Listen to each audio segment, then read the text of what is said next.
Hi everybody. Today we'll be looking at three different limiting reagents example labs. The first one is going to be sodium bicarbonate and acetic acid. Now those are both aqueous compounds. In other words, they dissolve in water.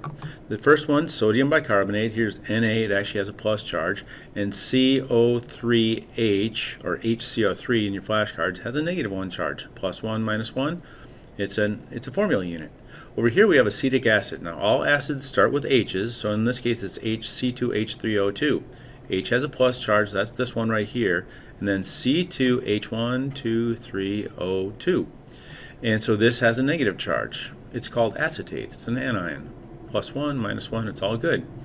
When this reaction occurs, there's actually a couple of different sub-reactions that ensue, and the final products are going to be sodium acetate, Na with a plus charge, and acetate, C2H3O2 with a negative charge, water, H2O, also known as H-OH, and carbon dioxide gas. And here's the balanced reaction down here. It's a 1 to 1 to 1 to 1 to 1 mole-to-mole ratio. I put in the molar masses just to save us some time. The second reaction we'll look at is going to be copper plus silver nitrate. So I showed you this reaction before. You take pure copper, I'm going to take some copper turnings and add some silver nitrate, aqueous silver nitrate to it, and wait a little while. And when we go back to look again, we'll see that there's some blue copper to nitrate solution in here. And you can see that there's some silver that's being made right here. This is a single replacement reaction. So notice that this doesn't have Larry lithium, but please stop calling me a careless zebra. This is a good way to remember the reactivity series up here. So we have copper fighting with silver, and copper is here, and silver would be down lower. Copper takes the place of silver, and so this reaction occurs with a 1 to 2 to 2 to 1 mole-to-mole ratio. And we're going to look at which reagent is the limiting reagent. The third reaction we'll take a look at is potassium iodide and lead 2 nitrate. Now, potassium iodide is aqueous, lead 2 nitrate is also aqueous, but when they react, we make potassium nitrate, which is aqueous, but here's the kicker, lead 2 iodide, which is a solid compound. And if you don't believe me, you can look at your solubility chart, your study sheet up here, and find that lead 2 iodide up here is an exception to the rule. Okay, there it is right there. It's an exception to the rule, so it's not aqueous, it's a solid. And the rule for double replacement reactions is if you make more solids and or liquids and or gases, then yes, the reaction does occur. So aqueous, aqueous, aqueous, solid, yep, I would expect this reaction to occur. Now when you balance it, it's a 2 to 1 to 2 to 1 mole-to-mole-to-mole ratio. And remember, I keep on saying mole-to-mole-to-mole ratios because I'm trying to emphasize it's not a grams to grams to grams to grams or liters to liters or anything else. It's just moles to moles ratios. And so those are the three reactions we're going to take a look at in the lab. Hey, so we're going to take a look at this first reaction, which is sodium bicarbonate and acetic acid. Some water in here. And no reactions occurring. It's just dissolving. It'll clear up in just a moment. Yeah, it's already clear. Then we're going to take some vinegar, acetic acid, C2H3O2. It's about a 5% solution. So for every 100 grams or 100 milliliters of water, there's about 5 grams of actual acetic acid in this. When this reacts, we expect to see sodium acetate, water, and CO2 form. First, so this is the vinegar. Baking soda, and you can see the bubbles, right? But the bubbles stop. Something ran out. Come on, bubbles, keep going. I don't know what ran out yet. I maybe have suspicions. Let me add some more baking soda, see if that makes the bubbles come back again. Bubbles. Let me add some more. Some more. Oops. And the bubbles stop. No matter how much more baking soda, sodium bicarbonate that I add, the reaction just doesn't go anywhere. So that means that I can add this. This is the excess reagent. The limiting reagent has to be the vinegar. So let me add some vinegar, some acetic acid, and see if it starts reacting again. There's the bubbles.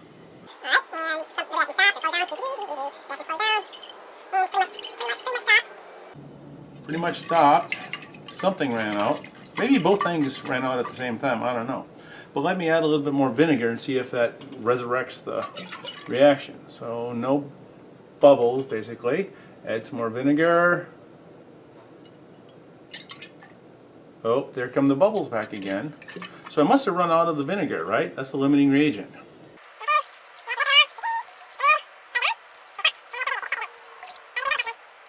Alright, let me add the whole darn thing here. Okay, so pull them out of vinegar. And the reaction stopped. Let me add some more baking soda. And, oh, there goes the reaction. Okay, so now all of a sudden, I had to add more baking soda. Add a little bit more. Now I'm out of this too. And the reaction's going like crazy. And it stops, ran out of something. So, limiting reagent can be either baking soda or vinegar, depends on how much I add. And remember, we need to balance this reaction and then think how much of each, how many moles of each do we have relative to the 1-to-1 mole ratio. Okay, the second reaction that we're going to do involves copper and some silver nitrate. So I'm going to take some copper here, just take that much. We have 0.39 grams. You can write it down if you want to. And I'll take some silver nitrate and I'll just kind of randomly choose. It's kind of expensive, but well, you guys are worth a lot. So first thing, get the silver nitrate to become an aqueous solution. So I'll put it in a test tube, like so. Alright, add some water. So nitrate, even though silver is a heavy metal, and silver really does not like to become soluble, because it's bonded to nitrate, it will dissolve pretty fast. Looks like it's all in there. So we have 0.88 grams of silver nitrate in this.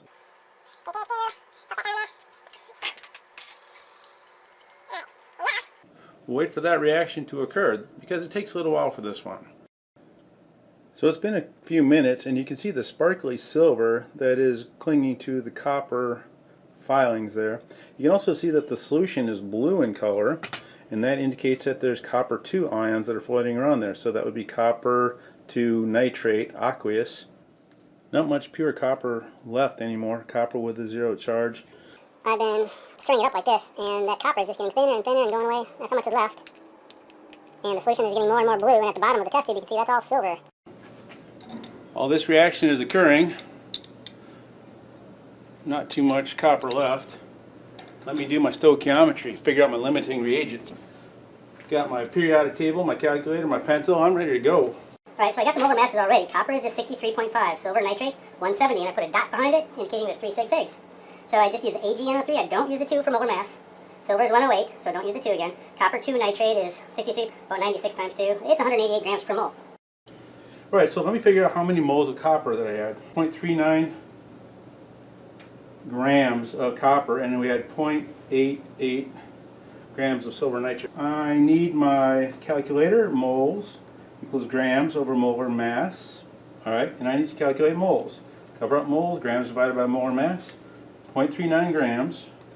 0.39 grams divided by 63.5. 63.5 grams per mole gives me 0.00614 moles of copper. Silver nitrate, use the same type of calculation. Moles equals grams, 0.88 divided by molar mass, 170. If I did my math right, it's 0.00518 moles. So I just sort of randomly selected 0.00614 moles of copper, 0.00518 moles of silver. All right, how do we figure out the limiting reagent? Well, it's kind of silly how I do this, but it works great. You can do it either way, but I usually cover up the second one, the moles, and I say 1 is to 2 as 0.00614 is to x. All right, so 1 is to 2, I can write it out here, 1 is to 2 as 0.00614 is to x, and I pretend I don't know how many moles are there. So I do my multiplication, so cross multiply. 0.00614 times 2 equals, alright, so that is 0.01228. X is equal to 0.01228. All right, cover up the moles. 1 is to 2 as 0.006 is to 0.0123. Come on, 0.0123, I say, I pretend like I'm betting or something. Come on, 0.0123, you got to have 0.0123. Do I have it? No, I don't have 0.0123. I only have 0.005. That's not even close enough, close to what I need. So this is the limiting reagent. Silver nitrate is the limiting reagent. And so from now on, I do all my calculations based on this. This is how much I use. So now I want to figure out how much silver should I make in this test tube. How much silver will there be there? All right, so I say 2 is to 2, that's the same amount, as 0.00518. So I'm going to get that many moles of silver. How much copper nitrate, the blue stuff in the solution? I'd have to dry that to get it out of there, but I can calculate it. And I'd say 2 moles is to 1 mole, because there's a 1 in front of this, as 0.00518 is to half of 0.00518 is 0.00209, I do believe. So that's how many moles of this. So now it's really easy to figure out how many grams of silver will I make, how many grams of copper 2 nitrate will I make by using this. Grams equals moles times molar mass. Multiply those two. Let me do it. 0.00518 times 108 equals? I should make 0.559 grams of silver. And then how many grams of copper 2 nitrate should I make? Moles times molar mass is 0.00209 times 188 equals?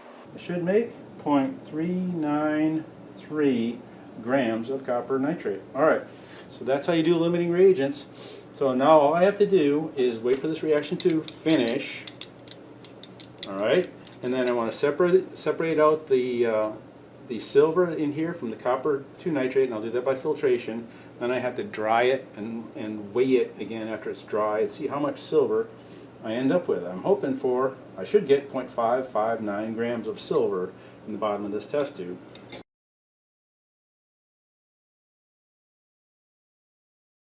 Okay, we're one step away from the big finish.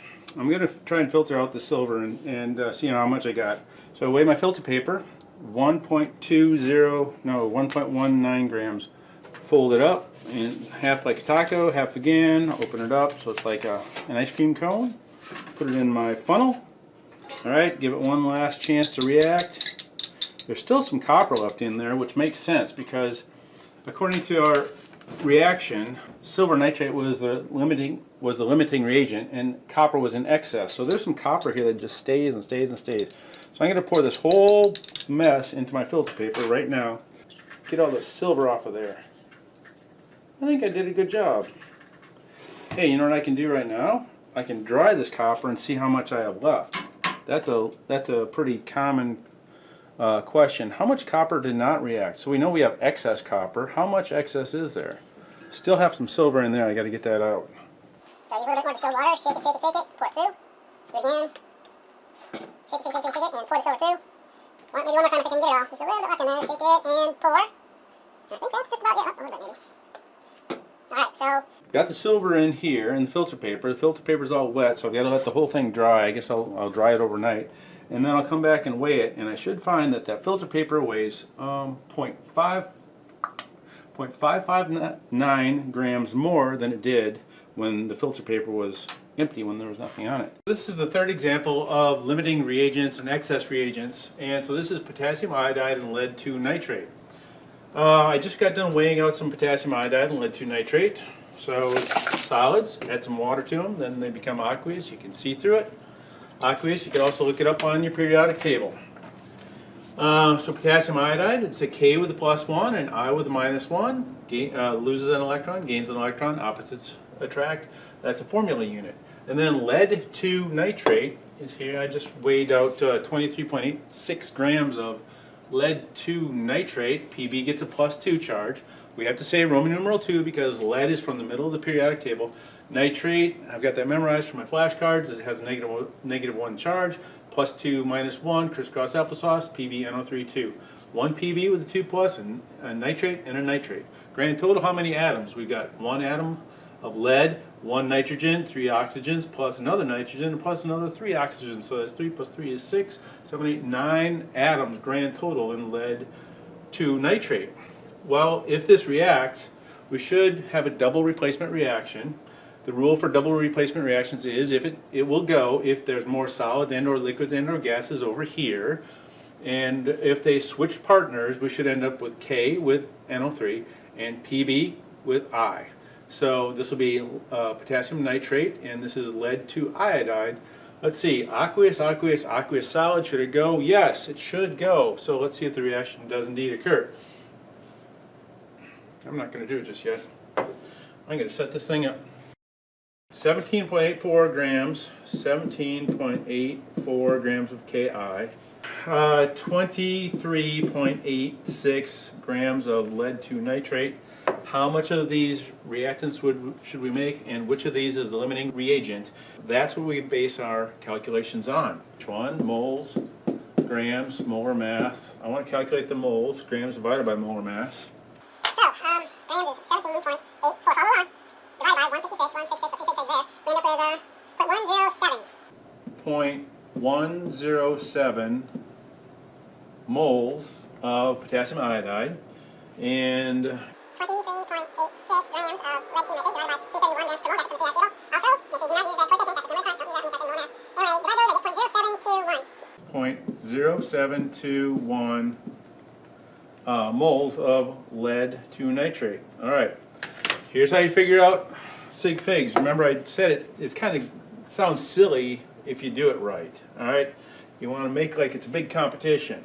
You say 2 is to 1 as 0.107 is to something, and you cover this up. All right, so 2 is to 1 half as much as 0.107 is to 0.0535. All right, so you cover up the moles on the second one, and you go 2 is to 1 as 0.107 is to, and then calculate it and say 0.0535. Come on, 0.0535. Come on, 0.0535. Do I have it? Oh, I have more than 0.0535. I've got 0.07. Yes, I've got extra of this. This is the excess reagent. This is the limiting reagent right here. LR, limiting reagent.